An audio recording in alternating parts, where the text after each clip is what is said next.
everyone. Welcome back to the THC Launchpad.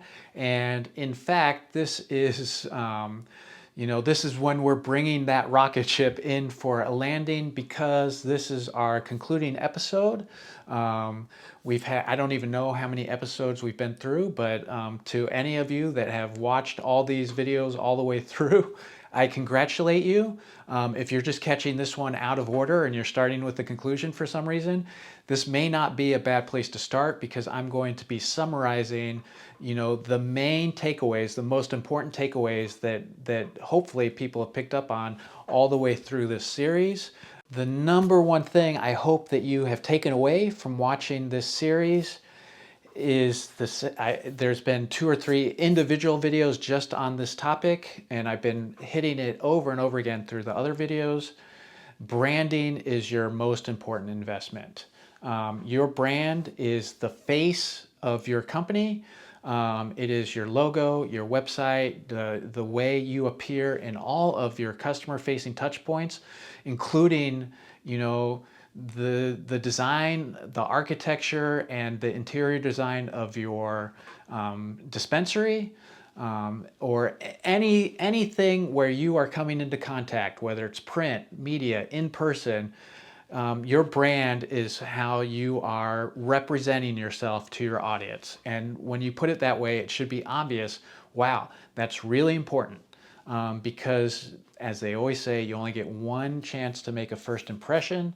And as I have been reiterating, the quality of your product is less important than the quality of your brand. And I know that really probably rubs people the wrong way, especially who have invested their lives in creating a great product, a great service, a great cannabis strain, strains, flower, whatever it is.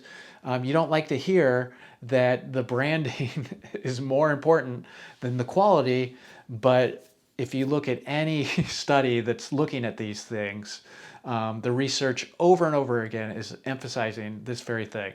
This isn't just me tooting our own horn. This is just the reality.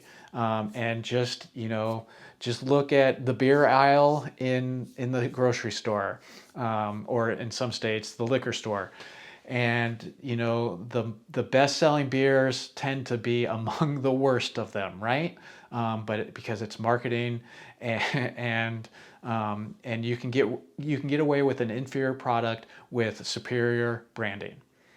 It's a reality. It's tough. It's not the way the world should work, but it's just the way it is. And so, knowing that, realizing that, admitting that, you have to have that commitment to your brand. Your brand should be at the center of everything you do. And if you are producing a quality product, a quality service that you believe in, then that's your brand, and you're going to convey that in everything you do. And if you are making this superior product and you are not investing in your brand, and you have lousy packaging, average packaging, you have average photo and video on social media, or poor quality, or whatever it is, you're telling your potential customer you don't care about your brand, or you're not investing in your brand, and all they're seeing is like, oh, that's, I'm not attracted to that. I don't like that. I'm going to go to this shiny, thing that I'm seeing that looks really good. And because I think it looks good, I'm going to like it more when I buy it. That is why branding is so important. So I know I keep emphasizing brand, but it's not the only thing that matters. There's some other things that we have, emphasized throughout this series.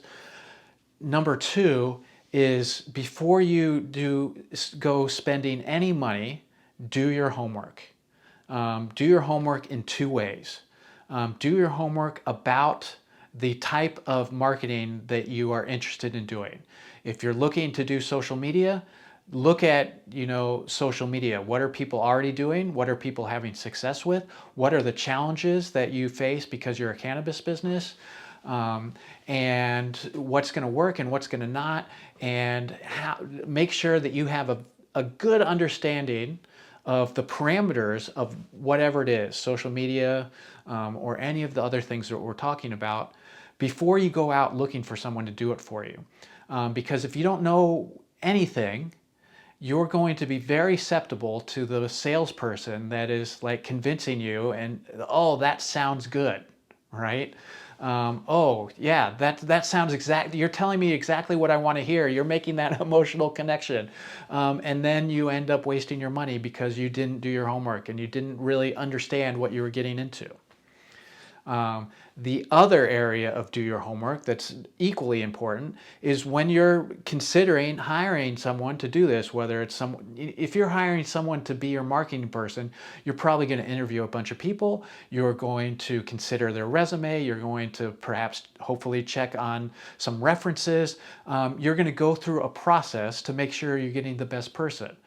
Why would you not do the same thing with someone you're hiring to do something so important like design your logo, design your packaging, handle your social media, handle these things that we just said are the most important part of your business in order to succeed? Why would you not do your homework? But so often people don't. They don't do it with us. Someone will call me, they like what they say, they're like, oh, I feel like we have a good vibe. We're gonna hire you. I'm happy. Yeah, sure, great. But it's like, wait, why don't you do your homework? I hope you're considering others. I believe when you do your homework, you're going to, more often than not, realize, oh, the Hook Collective is the right choice. But I want you to make that informed decision because we're not always the right choice. Sometimes the right choice is someone that's hyper local or someone that hyper specializes in the one thing that you need. We're really good at a lot of the things we do, but maybe we're not the best at the one thing that you need. You're only going to know that if you do your homework. Next, kind of going back to the first point that I made, when you're making the investment in your branding and marketing, do it as early as possible. Do it before you launch. Whenever someone reaches out to us and they say, oh, we are working on the licensing of our business. Oh, we're getting ready to launch in 6 months. I am so happy because I'm like, yes, this is the perfect time. You're coming to us very early in the process so that we can help you every step of the way and make sure that you're doing, all the things right from the get-go. And you're going to be saving so much money because when you design a logo that you then have to redesign 6 months after you launch because it really wasn't that good, or your website that the guy that your son recommended his friend from school, and it's like, oh, whoops, maybe he didn't know what he was doing, or all of the myriad of horror stories we hear of people having to go back and redo things that they already spent good money on. That's why we want to work with you from the very start. But also, we have people coming to us after they've opened, or coming to us like, oh, branding is the last thing that we're working on, getting everything just right, and then we'll worry about our marketing. Well, that's so backwards for all the reasons that I've already pointed out. Invest in your brand and your marketing from the get-go. Build it into your business plan from the very beginning. Make sure that you're setting aside a realistic and effective amount for marketing and branding. You should probably, when you're going to raise investment, invest in some marketing to the very beginning to create that pitch deck and the various assets that you're going to need to pitch investors. You're showing them, hey, we know what we're doing. We have a really good sense of who we are and what the product is, what the service is, what we're offering, what makes us special, why you should give us your money. Make that investment from the very beginning. And build it into your business plan, because once you've opened, once you're already struggling, it's going to be too late. In the best case, it's just going to be that much harder and that much more expensive. One other point that I think is really important, and if you've watched this whole series, or if you've even just kind of skimmed through and seen all the videos that we've done, It's a point I've made several times already. There is no magic bullet when it comes to marketing. Anyone who is saying they can do this thing and it's going to have these awesome returns and this is, you're going to have so much success with this, and they're just selling you a bill of goods. Marketing is hard. Branding is hard. When you think of all the brands that are in your state and how overcrowded the market is in your state, and you're all clamoring for attention, only the best ones are going to win out. And so only the ones that are investing, heavily and effectively in their marketing and in their branding, those are the ones that are going to stand out. And any of the options that you have, like sometimes you'll come to us and say, oh, we're thinking of doing this. And I'll say, well, this is how we would do it. I'm telling you how we do it. You could go and do it yourself. And often they end up hiring us because, yes, they could do it themselves, but it's really hard and it's a lot of work. And they're hiring us because they don't want to do it. That's why you work with third-party vendors to, take some of the burden of running a business off of your hands. The reality is that it's not easy. It takes a lot of work. It takes a lot of, intentional thought and research and homework and care. But conversely, the companies that are making the investment in both time and money, those are the ones that are going to be most likely to succeed. There's a direct correlation. If you're smart, you could be spending a lot of money and just burning through it and wasting it because you weren't smart and you didn't do your homework.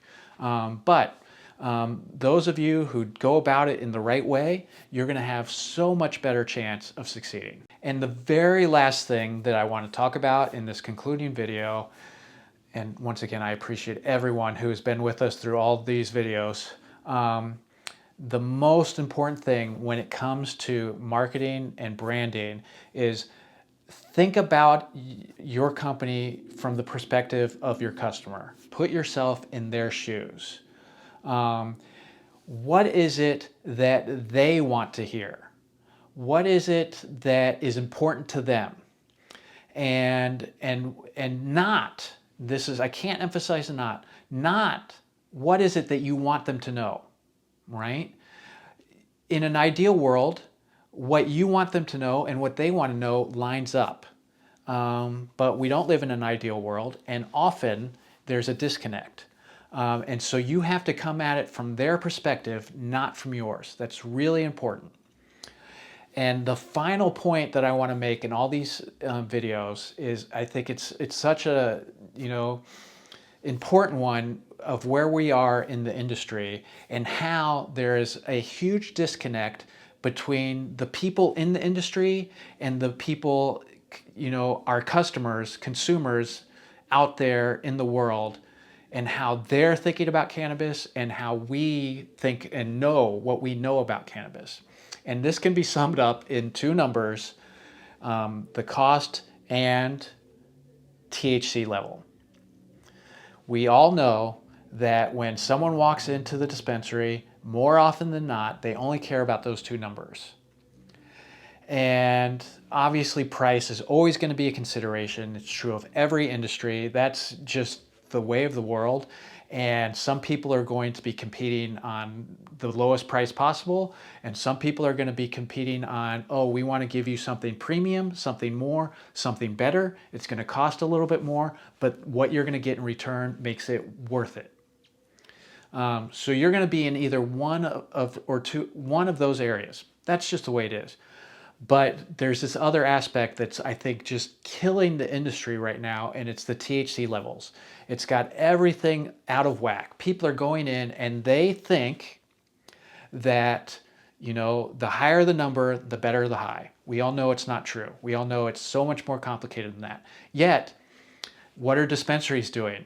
They're reinforcing that. What are the brands doing? What are the growers doing? They're reinforcing that by the way they're growing, by we're all we're all trapped in this thing, this system where, we in the industry know it's not right. We know it's not healthy. We know it's not, and I mean healthy in a broader way. It's not what's good for the industry or good for the consumer, um, and yet we do it anyway.